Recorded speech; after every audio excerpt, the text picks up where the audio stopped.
नमस्कार भक्तों, आपका स्वागत है धार्मिक यादें चैनल पर। आइए शुरू करते हैं एक आध्यात्मिक सफर जय श्री श्याम के साथ।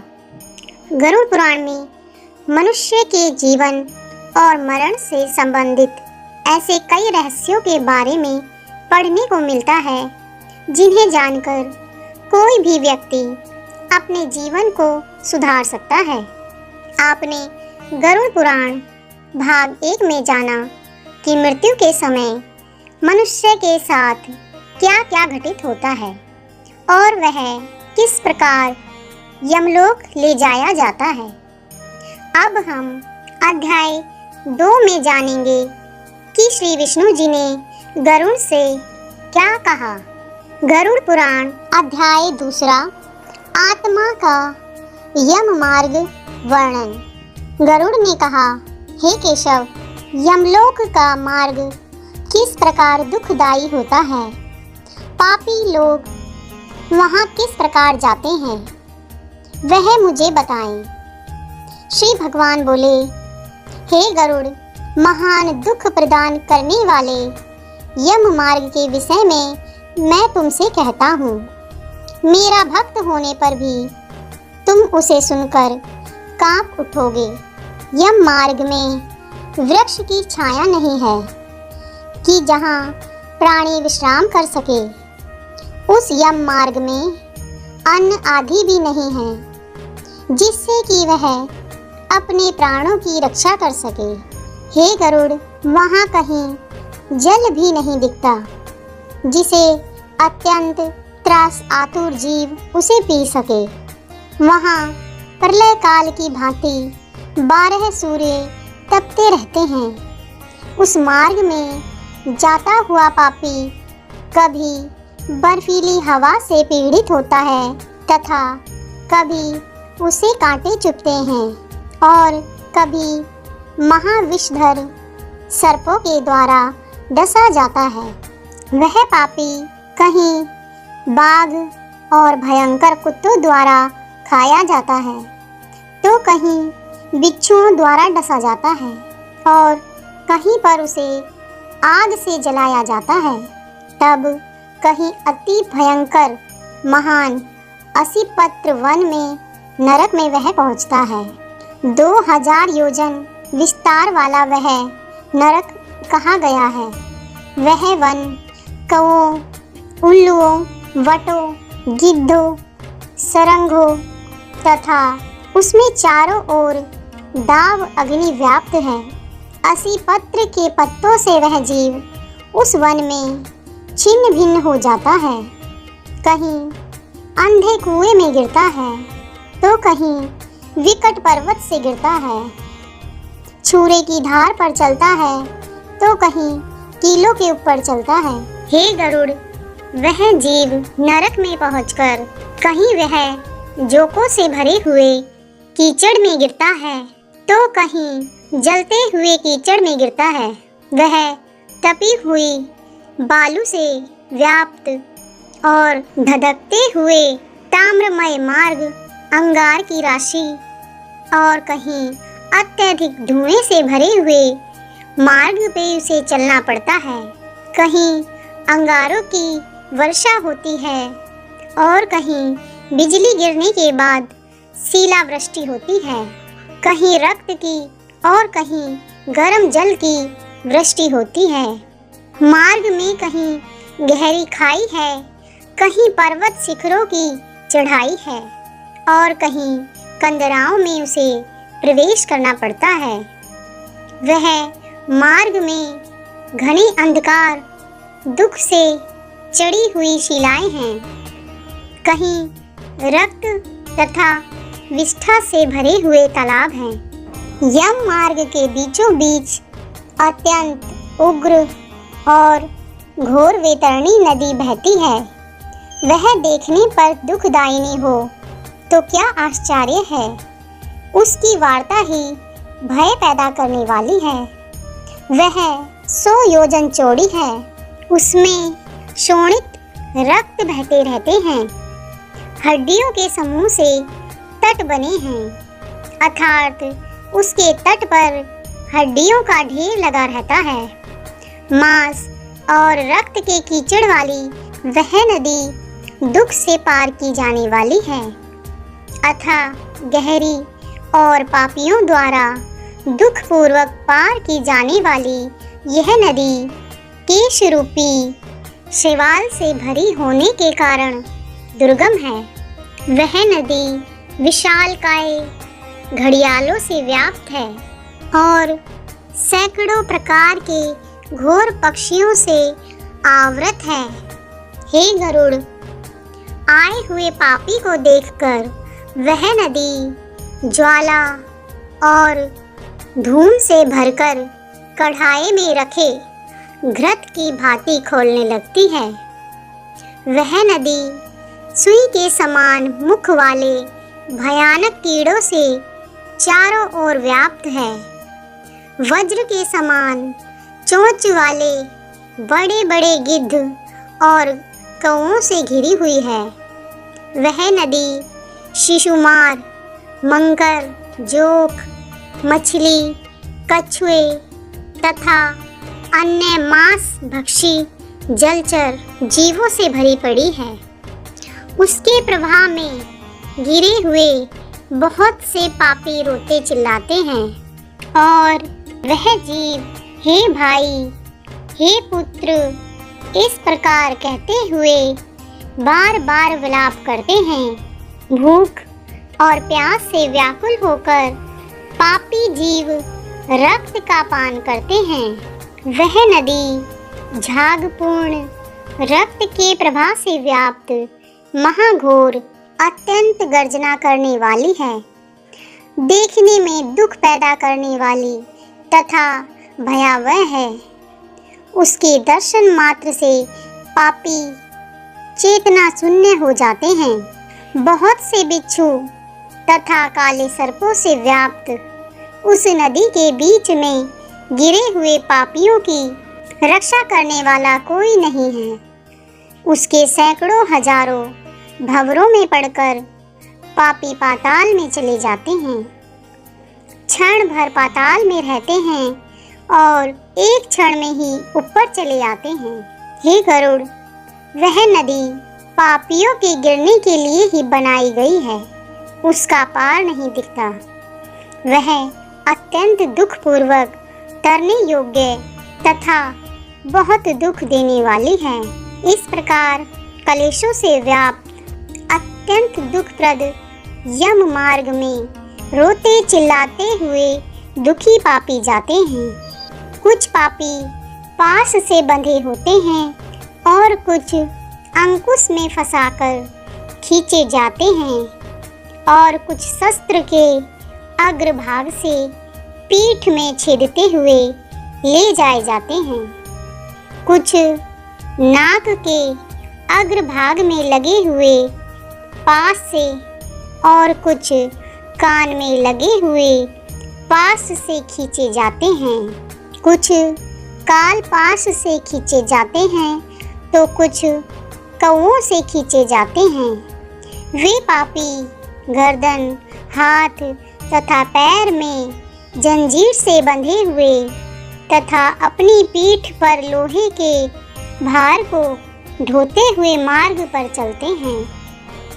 अत्यंत घोर यमदूतों के द्वारा पीटे जाते हुए वह मुख से रक्त वमन करते हुए और फिर उसी रक्त वमन को पुनः पीते हुए जाते हैं। उस समय अपने वे दुष्कर्मों को सोचते हुए अत्यंत ग्लानि का अनुभव करते हैं और अति दुखी होकर यमलोक को जाते हैं। इस प्रकार यम मार्ग में जाता हुआ वह मन बुद्धि प्राणी हे पुत्र, हे पौत्र इस प्रकार अपने पुत्र और पौत्रों को पुकारते हुए हाय हाय इस प्रकार विलाप करते हुए पश्चाताप की ज्वाला से जलता रहता है। वह विचार करता है कि महान पुण्य के संबंध से मनुष्य जन्म प्राप्त होता है। उसे प्राप्त कर कर भी मैंने धर्म आचरण नहीं किया।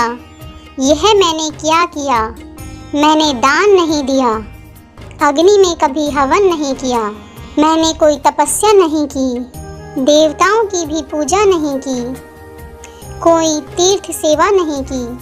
अतः वह जीव अपने आप को धिक्कारता है और कहता है कि मैंने कुछ नहीं किया, उसी का फल भोगा है। तब श्री हरि विष्णु कहते हैं कि हे जीव, जो तुमने किया है उसी का फल भोगो। हे देह, तुमने ब्राह्मणों की पूजा नहीं की, देव नदी गंगा का सहारा नहीं लिया, सत्पुरुषों की सेवा नहीं की, कभी भी दूसरे का उपकार नहीं किया। इसलिए हे जीव, जो तुमने किया है अब उसी का फल भोगो। मनुष्य और पशु पक्षियों के लिए जलहीन प्रदेश में जलाशय का निर्माण किया नहीं, गायों और ब्राह्मणों की आजीविका के लिए थोड़ा भी प्रयास नहीं किया। इसलिए हे जीव, तुमने जो किया उसी से अपना निर्वाह करो। वेदों और शास्त्रों के वचनों को प्रमाण माना नहीं, पुराणों को सुना नहीं। इसलिए हे देह, जो तुमने किया है उन्हीं दुष्कर्मों के फल को अब भोगो।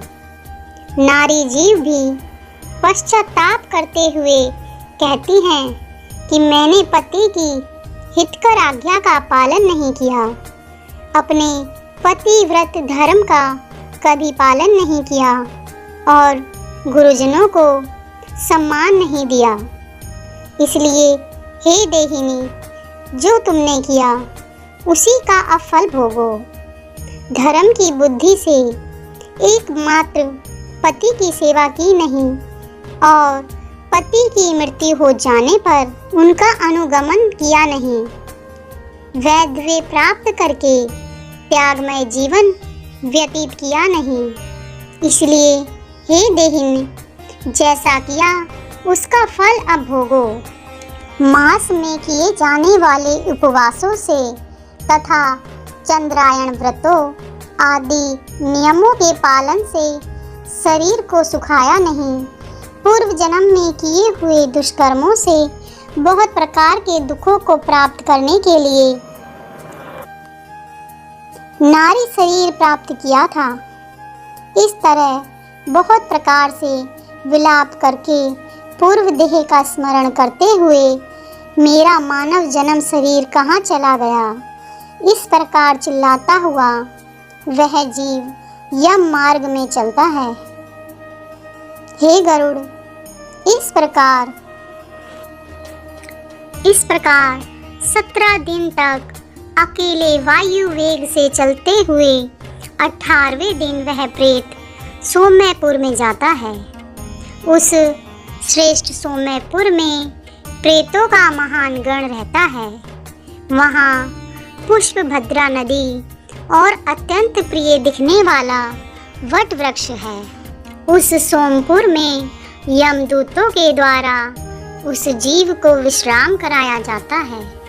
वहाँ दुखी होकर वह स्त्री पुत्रों के द्वारा प्राप्त सुखों का स्मरण करता है और अपने धन, भ्राता और पौत्र आदि के विषय में सोचने लगता है। तो वहाँ रहने वाले यम के किंकर उसे इस प्रकार कहते हैं कि तेरा धन कहाँ है, पुत्र कहाँ है, तेरी पत्नी कहाँ है, मित्र कहाँ है, तेरे बंधु बांधव कहाँ हैं। हे जीव, अपने कर्मों द्वारा जो भी तूने किया उस फल को वो ही भोगता है। इसलिए सुदीर्घ काल तक इस यम मार्ग पे तू चलेगा। हे परलोक के राही, तू यह जानता है कि राहगीरों का बल और सबल उपकार से होता है, जिसके लिए तूने प्रयास तो किया ही नहीं। तू यह भी नहीं जानता कि तुम्हें निश्चित ही उस मार्ग पर चलना है और उस रास्ते पर कोई भी लेन देन नहीं होगा। यह मार्ग सबको स्मरण होता है। हे मनुष्य, क्या तुमने इसे सुना नहीं था?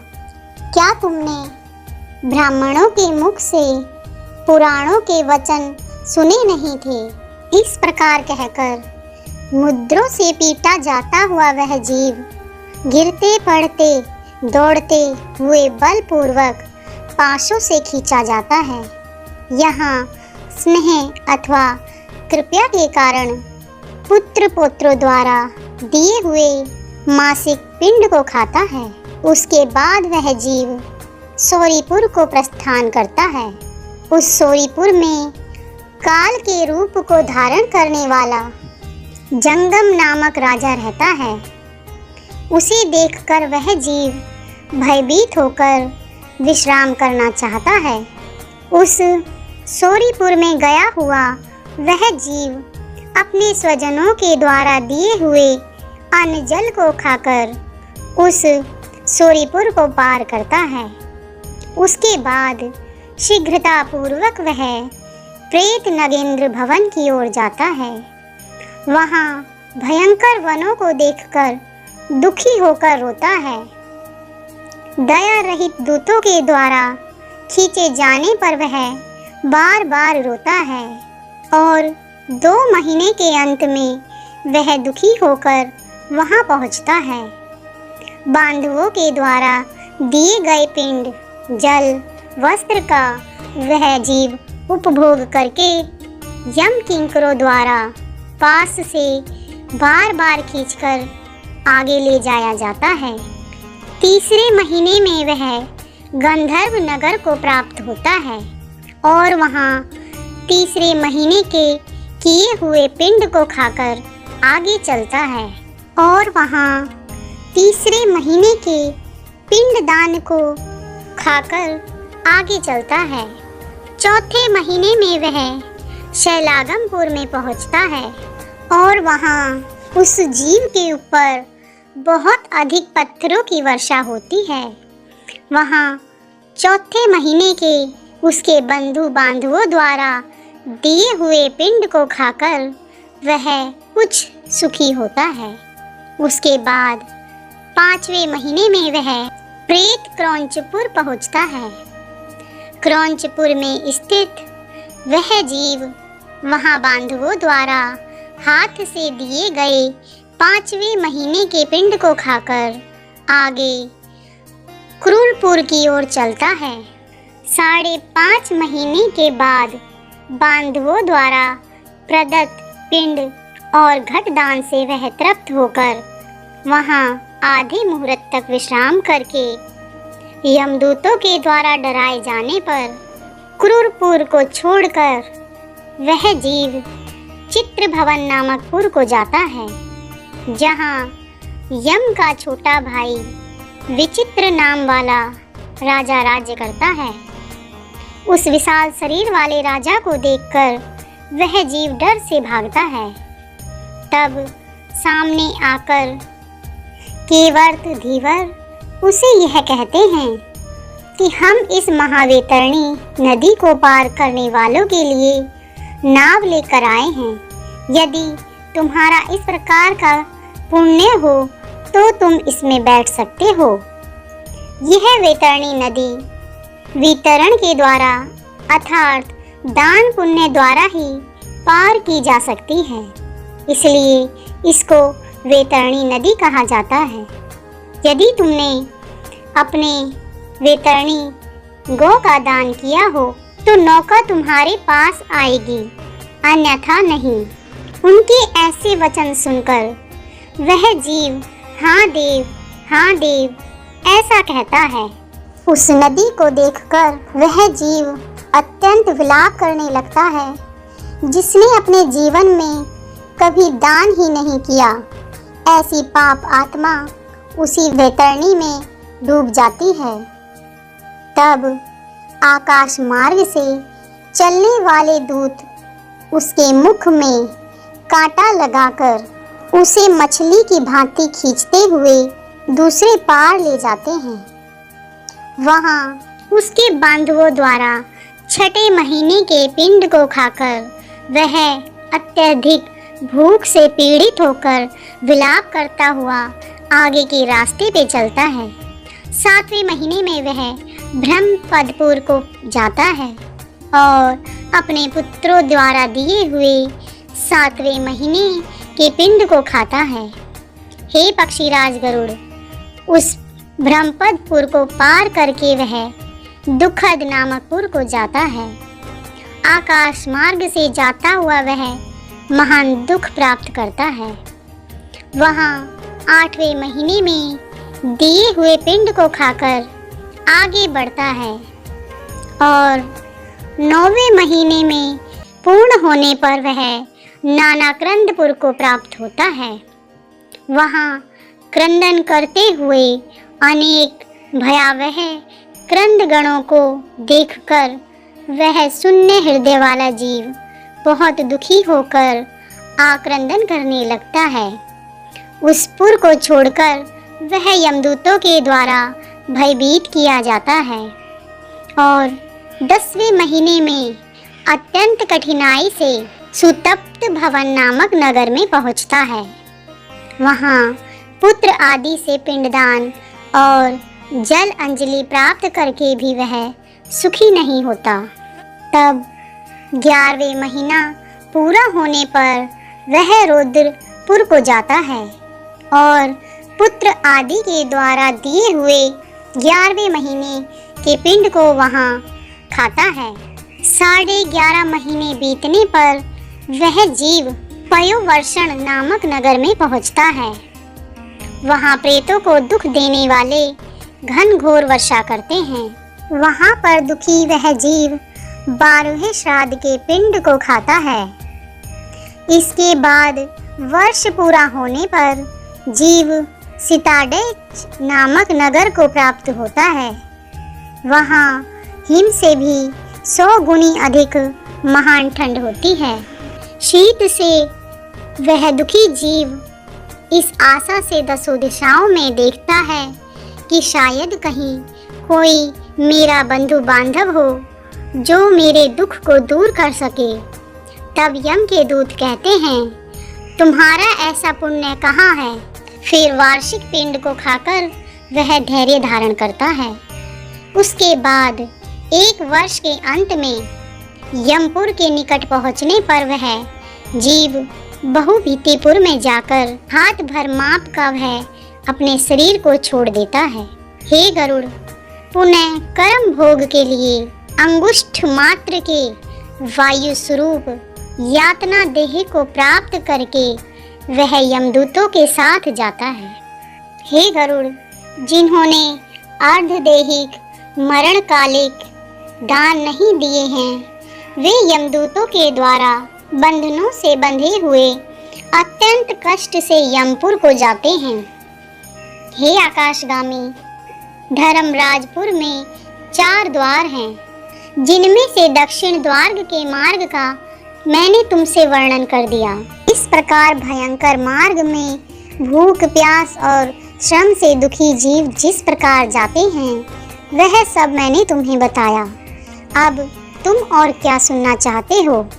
इस गरुड़ पुराण के अंतर्गत सार उद्धार में यम मार्ग निरूपण नामक दूसरा अध्याय पूर्ण हुआ। भगवान श्री हरि विष्णु आपकी सभी मनोकामनाएं पूरी करें।